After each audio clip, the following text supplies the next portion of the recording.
is extreme streaming of extreme 3D graphics. This is ridiculous levels of 3D graphics. This, first of all, come on. This is Michael. Michael is one of the pioneers in the computer industry. He looks like one of the pioneers.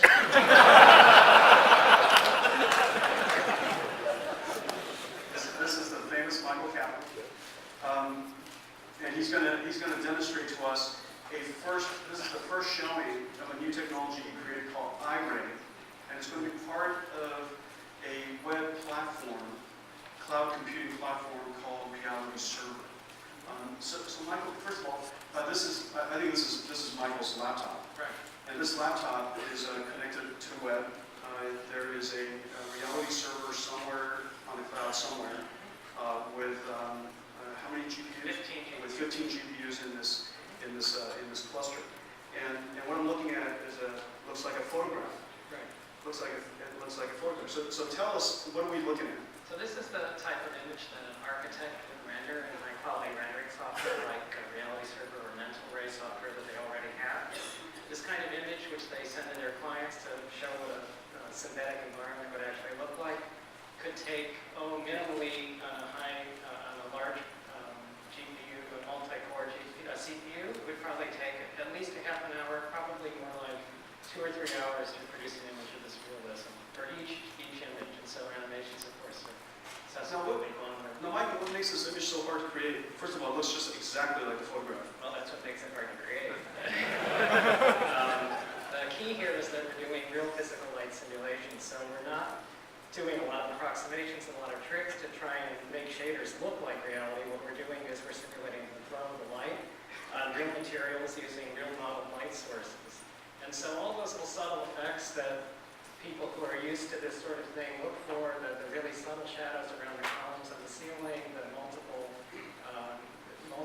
light effects of light. All the light you see here is indirect. It's coming in through the windows and between the shades, bouncing around, but bouncing around millions and millions of times for every sample. Every pixel that you see has millions and millions of samples in it to create this highly realistic image. Now, this entire room is lit through indirect light. Yeah, this is all coming in through the windows. And so this is the kind of thing that an architect would model there. This is a real, this is a synthetic image of something that was modeled for a real architect in Berlin, Germany, and it's a 3 million polygon scene of a real office complex. Now, Michael, could you show us a few other scenes? Yeah, show us interacting with this thing. Well, the key here is this looks like a final image, but I can just turn my head. Wow.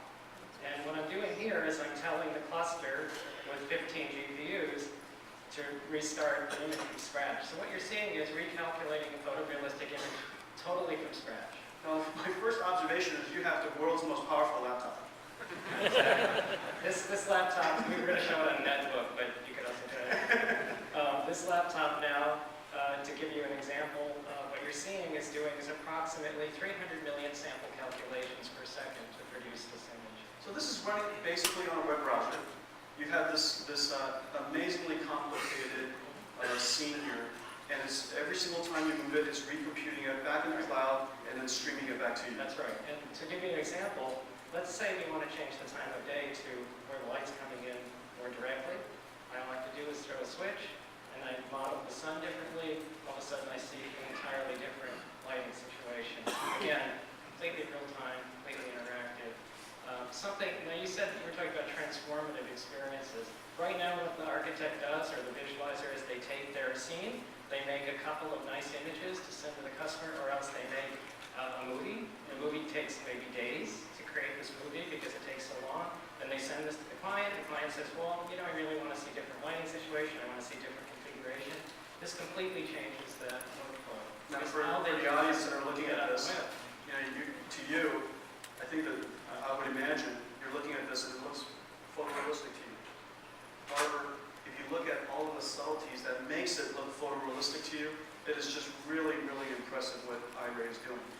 The subtle soft shadows that are around the columns, the reflections of the wood floor that's not completely reflective. It's kind of looks like matte. Yeah, and semi-glossy it's is semi-glossy. extremely hard to simulate, right? Now, why is semi-glossy so hard to simulate? Well, because you're not just getting the light reflecting on the wood floor, which is semi-glossy, and back to you, but the light reflecting off of that floor on the glossy part is now going to reflect off of other things in the scene. So you're seeing 4 or 5, up to 10, maybe essentially 20 levels of indirection of the light bouncing around from surfaces that are very hard to simulate.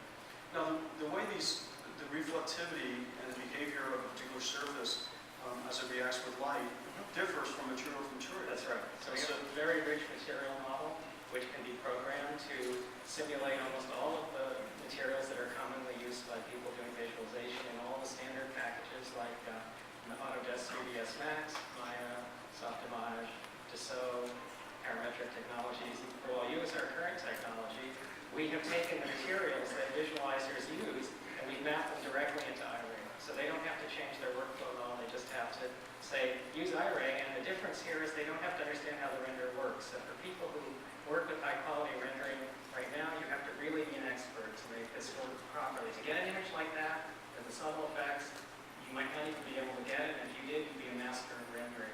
I just pushed a button. I don't even have to use these tools. Now, this was a really good tool. You can close the windows. Right. Well, I can do that, actually. Let's close the blinds and see what the lighting looks like with the blinds half open. Again, I want to emphasize nothing is pre. That's just amazing. Here.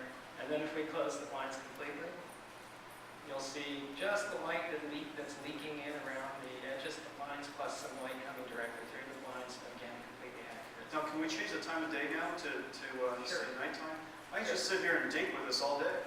It's a lot of fun to play with. If I go back to this view, for example, and change the time of day to night, you'll see another feature of Iray, which is the accurate simulation of physically correct lighting. So you see there's about 60 or 70 lights in the ceiling, and those lights are being accurately simulated in terms of the area of the lights and how they project.